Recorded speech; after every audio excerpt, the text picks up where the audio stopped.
ইয়া রাসূলুল্লাহ, আপনাকে তো কত সাহাবা নিজের চোখে দেখেছেন, আপনার কণ্ঠ শুনেছেন, আপনার পাশে হেঁটেছেন। আর আমি তো শুধু আপনার একজন উম্মত, যা আপনাকে না দেখিয়ে ভালোবেসে ফেলেছে। ইয়া রাসূলুল্লাহ, আপনাকে একবার দেখার কত যে ইচ্ছা আমার। যদি এক রাতের জন্য আমার স্বপ্নে আসতেন, আপনার সেই নুরানি চেহারার দিদার দিয়ে যেতেন। আপনি তো আপনার উম্মতের জন্য কত কষ্ট করেছেন, কত দোয়া করেছেন, কত ভালোবেসেছেন আমাদের। আর আমরা তবু আপনাকে ঠিকমতো অনুসরণ করতে পারি না।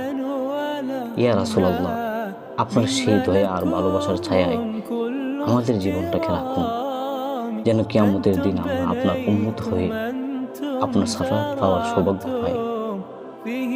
হে আল্লাহ, আমাদের প্রিয় নবীর ভালোবাসা দিয়ে আমাদের হৃদয়ে ভরে দিন। আর যদি হয়, তবে এক রাতের জন্য হলেও স্বপ্নে আমাদেরকে তার দিদার দান করুন।